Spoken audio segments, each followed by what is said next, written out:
If you haven't tested pricing, do it today. Don't wait. There's no better time than right now. If you tested it a year ago and you haven't touched it, or you did it 6 months ago, do it again. The market is constantly changing. Be willing to make those small changes. Coffee's for closers only. So we've established my proposal is sound in principle. Now we're just haggling over price. Let's see how much we're going for on eBay. Man, it's the same as Dunkin' Donuts. Costs 15 times the price. Today's podcast is sponsored by Jennings Executive Search. I had a great conversation with John Jennings about the skills needed in different pricing roles. He and I think a lot alike. If you're looking for a new pricing role, or if you're trying to hire just the right pricing person, I strongly suggest you reach out to Jennings Executive Search. They specialize in placing pricing people. Say that 3 times fast. Welcome to Impact Pricing, the podcast where we discuss pricing, value, and the quantitative relationship between them. I'm Mark Stiving, and our guest today is Mike Danford. Here are 3 things you want to know about Mike before we start. He is the CSO at Adverio. It's an omnichannel growth company. Can't wait to hear what the heck they actually do. He spent several years in the insurance industry, and he's a hybrid athlete, emphasizing strength training and endurance running, and I am so jealous. Welcome, Mike. Thanks for having me, Mark. Looking forward to it. It's going to be fun. How'd you get into pricing? Well, a lot of brands that will come to us, everybody's focused on advertising, marketing, et cetera. And we work with large catalogs, and we kind of came up with a pricing audit. And it's pretty common to find out that they don't change prices, and it could be years, or they don't try to keep up with the market trends, et cetera. And then we found that it's a way to kind of help revamp and kind of boost the product life cycle or pull it out of a decline. So, my original first foray into it was actually repricing, because I was a reseller on Amazon. And it's obviously changed since then with algorithmic updates and whatnot. So it seems to me, I work a lot in the B2B space, but it certainly seems to me that in B2C, people are changing prices all the time. Am I missing that? No, you're exactly correct. And it seems to be more important now than ever. Different platforms will have sales, site-wide or otherwise. And then you'll have, individual brands will run promotions, or somebody will change, and you have to kind of follow it, or you lose your rank, in your comparative conversion, et cetera, than those other brands on that platform. I feel like it's a slower, less reactive environment when you're on your D2C, your own website, where you're not directly against competitors, price comparison right beside each other. I think you can be a little more dynamic. And then, like I mentioned, the other piece is if you're on Omnichannel and you're on Walmart or Amazon plus Macy's, et cetera, they'll run promotions on those other sites. And the major marketplaces will actually remove you from being able to be purchased in the buy box if you don't follow those prices. So there's a lot of factors now, way more factors than there ever have been. Yeah. So we don't talk about this much on this podcast. So define for us omnichannel, and then give us an example that you work in that we would all be familiar with. Sure. So omnichannel, as I would explain, it's just you're on more than one channel. And typically for us, it means marketplace. We're primary marketplaces. We also have D2C coverage as well. For us, the most common omnichannel pairing is going to be one Amazon, Walmart, and or Target. Most of them are Amazon and Walmart. There are a few that are only, all 3. And then you'll have other marketplaces as well, Best Buy, Home Depot, et cetera. Okay, so if I'm on Amazon and Walmart, do I also have my own website? Am I selling direct? For us, the brands that we work with, your mid-7 and mid-8-figure brands, yeah, you're going to have some kind of online presence that's more than just a website or URL. Those days are gone. Amazon and Target specifically, you're going to have proof of a certain level of unit velocity before you even get invited to that marketplace. Nice. And then I hate to say these bad words, but what about brick and mortar? Does that fit here? It does. The Walmart specifically is getting much better at being able to bring that, physical retail data into your online data and allowing you to kind of commingle and pull that in as well. But for us, for the most part, very few brands that we interact with have any kind of their own dedicated store. Now they're going to be in shelves on, some of the other retail stores, again, Walmart's, Home Depot, bike shops, little small merchants, et cetera. So they will have some B&M presence for sure. Okay, so now that we have the table set, what are some issues that we think about when we think about pricing in this omni-channel world? I think the biggest thing is you're going to have them communicate, and it seems that, and you have to follow. So Amazon is probably the most robust and the most reactive to any price changes off of their platform. They want to be the cheapest price available. And if they find their price for your product, your same SKU, same ISBN, same et cetera, barcode, UPC, then they're gonna pull you back on that. Either they're gonna force you to match the price, which you can do that in the platform to kind of do that, or if it's outside your parameters, they're gonna pull you from the buy box and you'll lose sales and you got to update it. And so you have to be careful of that. As I mentioned earlier, Macy's and a few other marketplaces have a promotional calendar, but they don't exactly tell you when they're gonna run those promotions. So you have to be responsive to that. And the more marketplaces and channels that you're on, the more signals you have to be mindful of. And for us, again, if we can when we get the brands to be able to use Amazon as our true north and everything kind of follows that, it's much easier and it seems to be less impactful on the aggregate across their marketplaces.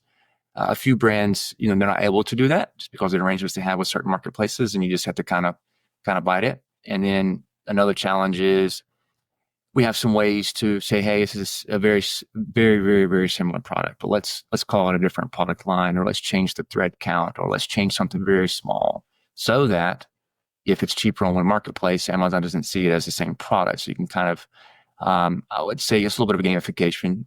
We have some brands that do that very strongly. Some brands that are in Costco have to do that. It's what's necessary. Otherwise, you're constantly losing the buy box for certain products, and you have people who will buy the product from Costco and then list it on a certain marketplace, such as Amazon, and then you lose your own product selling potential.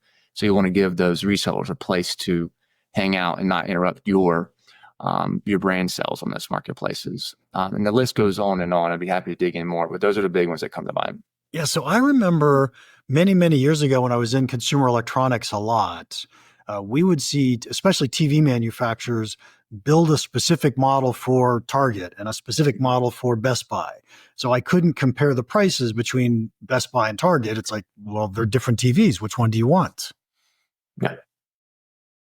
Yeah, we definitely do that. And you have to get creative and smart around it and figure out if it makes sense. And then sometimes you just make the decision that product shouldn't be on all the marketplaces, or let's just not put it on that marketplace, or let's put it in at different times. Let's rotate the inventory. There's all kinds of ways to whatever works. What less is more sometimes. Okay, so these are interesting problems. What's the strategy for the solution? How do you guys think about this to make it make sense for your clients? A lot of times it depends. If they're already on the marketplace, then we have historical data that we can look at. If we're getting into a new marketplace, it's kind of tranching out how we're going to release, what per sections of the catalog we're going to put on each marketplace, see how it reacts. Because a product line that will do well on, say, Amazon will not do as well or similar or comparable on Walmart or Target, and vice versa. And they're different audiences, different target demographics, specifically with Walmart versus Target, that you have to think about. And the type of products they're looking for are going to be different, especially if you have premium and non-premium offerings. You have to be mindful of that and try to cater it for sure. And then the other is looking at the historical data and understanding, a lot of times being on more marketplaces doesn't raise the entire tide, right? It doesn't raise all the ships. Sometimes you just lose the sales from Amazon and they end up going through Walmart or through your own website, et cetera. So just trying to measure that and get that correlation and making sure the causation is correct. And that is fun for us. That's getting into your multiple marketing mix models, et cetera, and understanding that.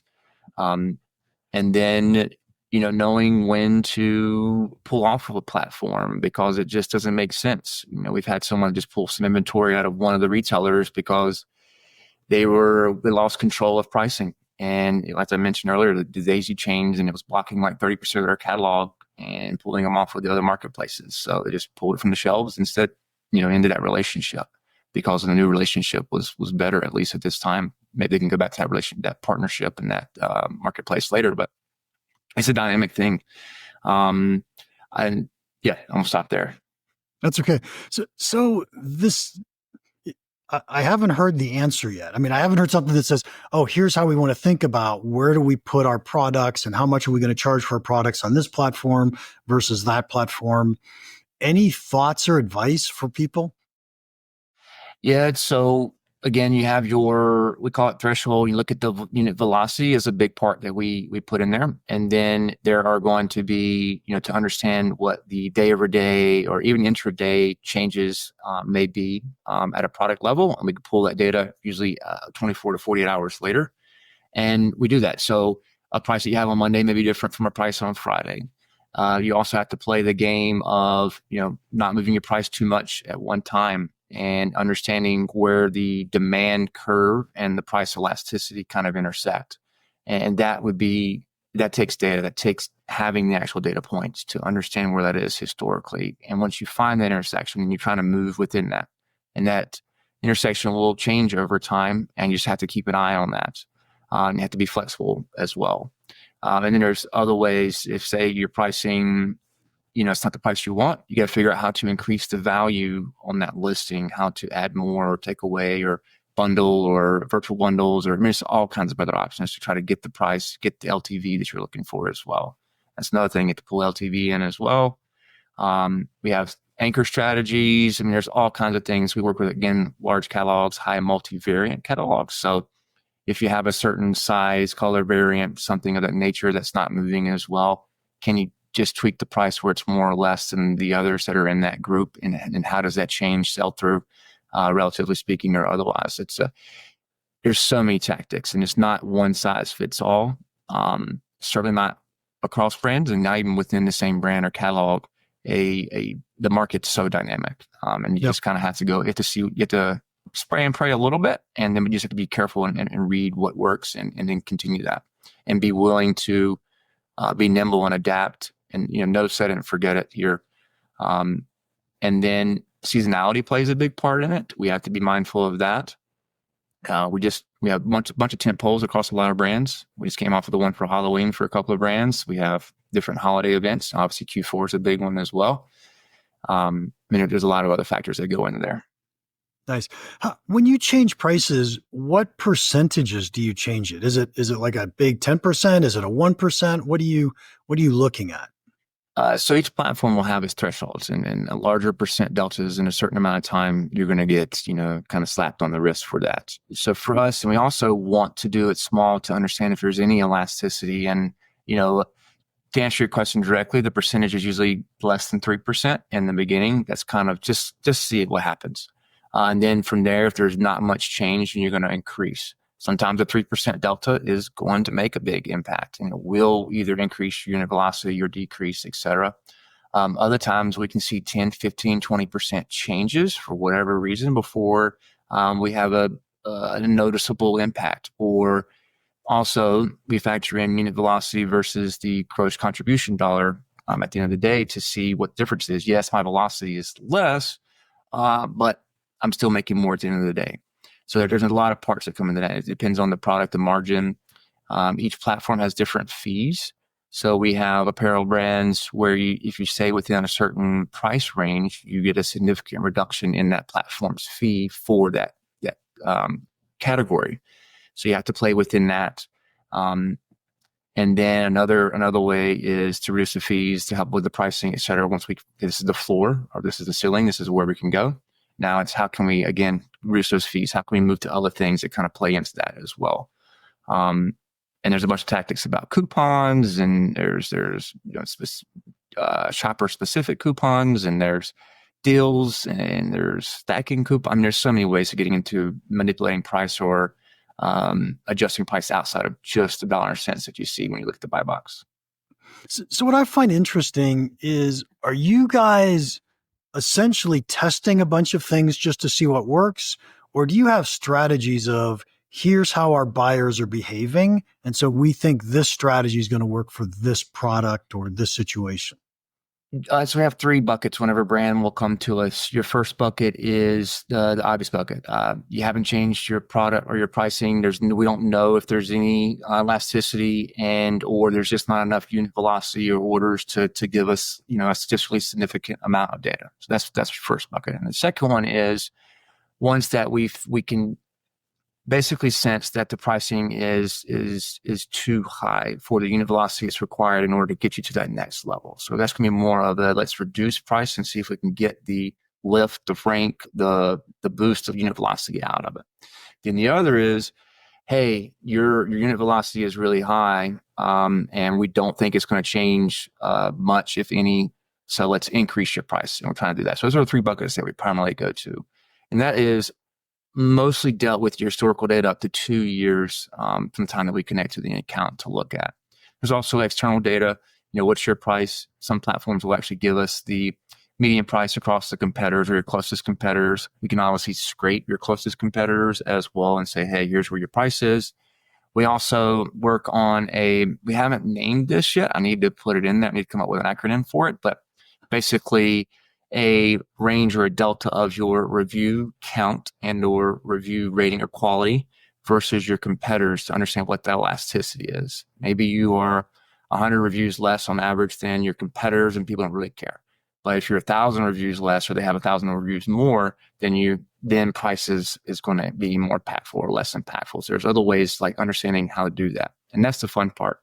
That's where, all the AI and large models come into play for sure. Nice. So let me tell you a story from a few years ago, probably more than a few, and I just want to hear you tell me what you think happened. So I have my very first book was Impact Pricing. It got out of print, and I was watching the price on Amazon, and it went up to $250. Now I'm positive nobody paid $250 for that book, and so just for kicks, I happen to have 50 of them in my closet.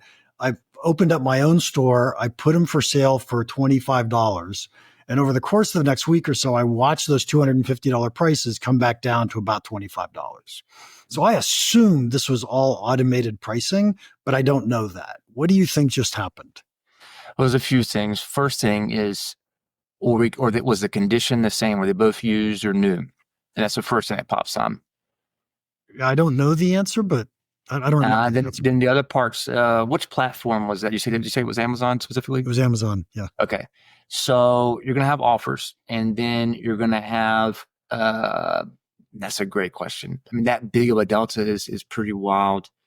So most brands, if they're setting it up correctly, if your price goes too high, they're not going to follow you. Or if you go too low, they're not going to follow you. They're going to have a ceiling and a floor on there. But somebody should have had a lower price if there was another offer that was available. Now, at the time, if that was the only offer that's available, and then that's what Amazon's going to select. However, I would still be surprised if they actually won the buy box at $250 price, which means when you land on the listing, you can buy right there. Otherwise, you have to go another couple clicks, look at all buying options, and then select it. I would be very surprised if Amazon allowed a $250 price to be in the buy box. So that would be my additional clarification. Yeah. So what do you think happened though? Was it automation that brought the price down? Is there an automated program that people are using? So you have a native automated pricing inside of Amazon. You have resellers, so people who aren't actually selling their own products, et cetera. They're going to have dynamic or the repricing software, which is what I mentioned I started with 7 or 8 years ago. That's one. And then others, yeah, you're like we're talking about, it's called dynamic pricing, which is where you're trying to manipulate the buy box and find that elasticity, but not 250. And that's 10x. That's just not normal by any means.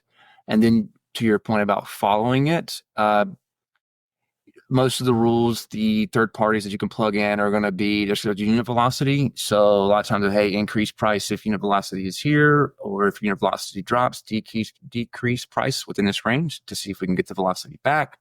But again, that's quite the anomaly with the 250. So I don't have that's not normal behavior by any means. Yeah, I didn't think it made any sense. So I just thought it was fun to watch and fun to play. Yeah. Again, if my final answer is that one, I don't think it was actually in the buy box, and two, it would have been the only offer available.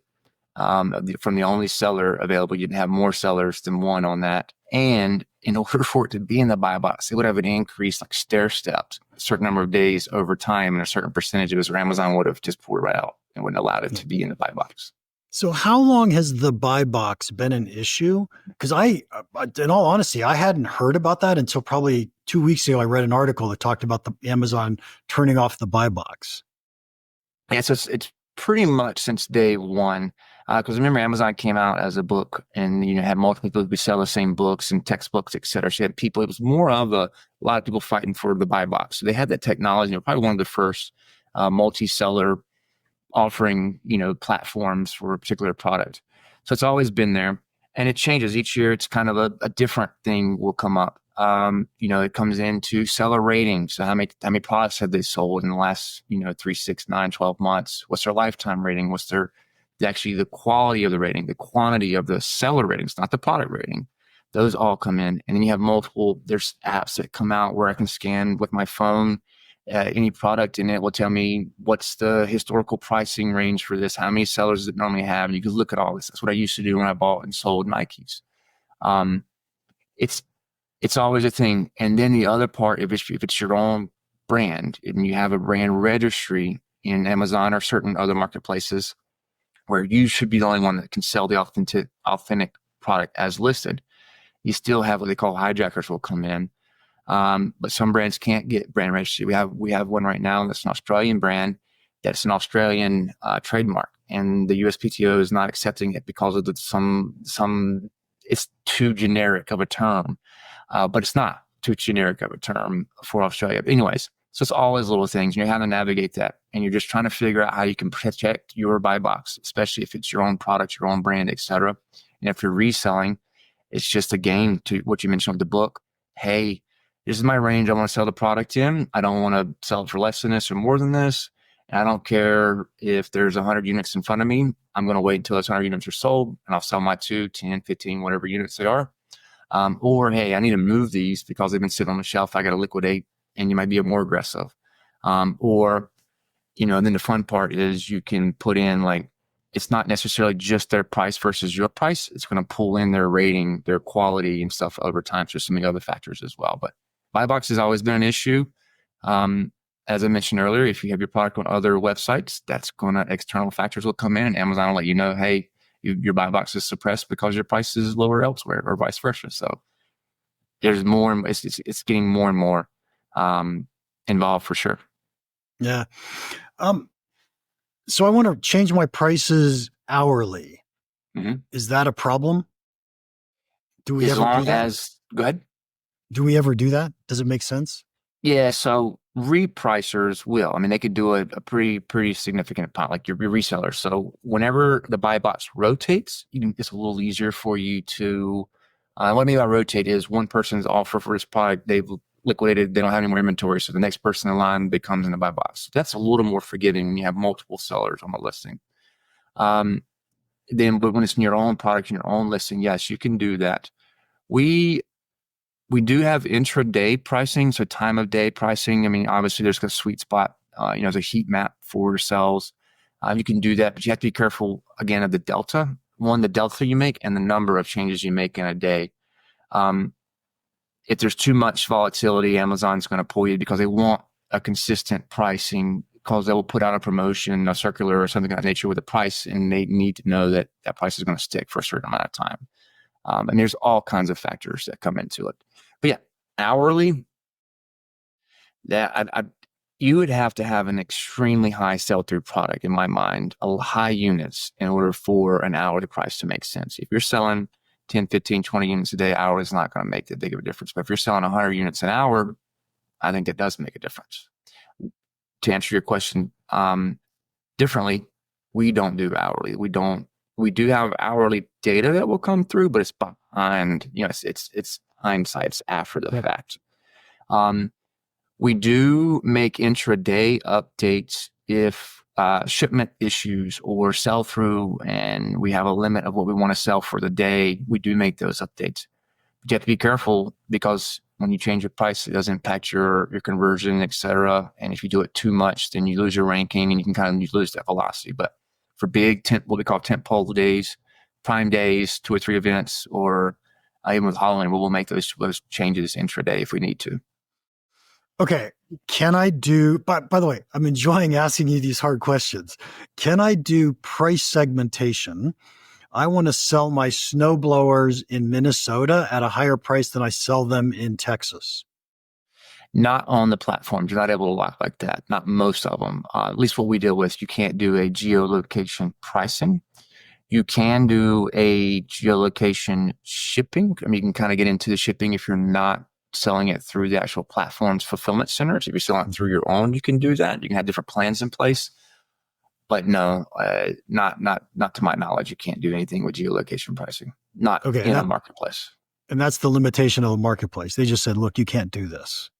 Yeah, because when I'm traveling, I'm on the East Coast and I'm shopping on my phone and I want to ship it to the West Coast. It's totally different than like my location versus where I want to ship it to. If so many variables that are in play, and I think that I was just thinking about the complexities of that.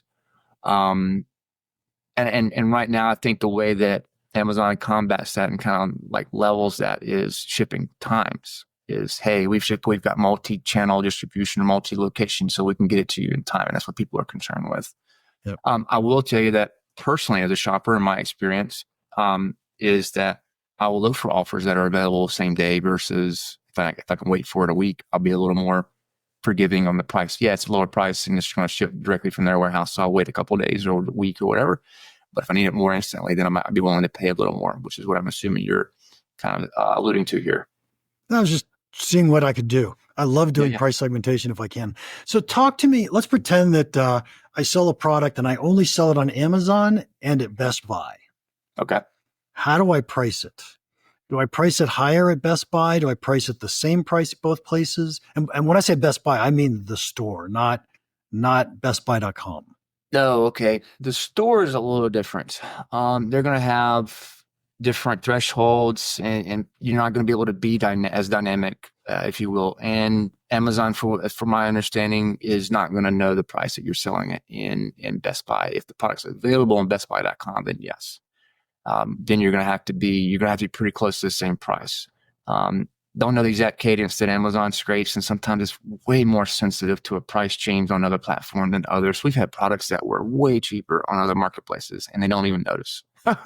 And then we'll have it changes in the next, and then there's a 1 to 2, and even sometimes a 3-day latency of the price that they've scraped because they only do it twice a week. So you have to hold that price because it's been updated on Chewy, but Amazon doesn't realize it's been updated. So to keep yourself from having to play that game, and again, losing a buy box is very painful, especially if it's a high volume product. You can't run advertising if you're not in the buy box. So your goal is to keep the buy box, so you can at least run advertising. You keep some steady traffic to the listing. So your best thing is to match the price if you can. Nice. Mike, we are running out of time, but I'm going to ask you the final question that I always ask. What's one piece of pricing advice you would give our listeners that you think could have a big impact on their business?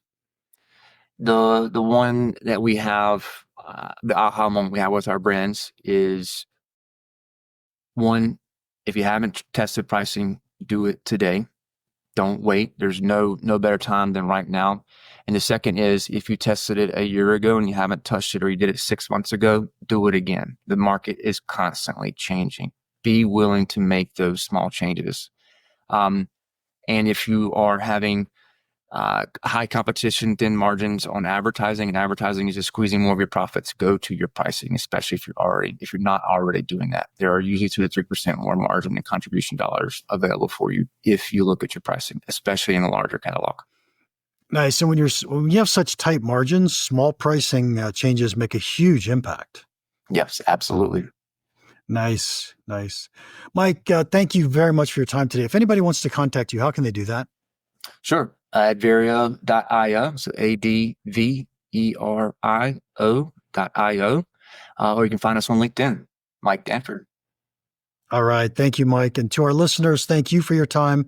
If you enjoyed this, would you please leave us a rating and a review?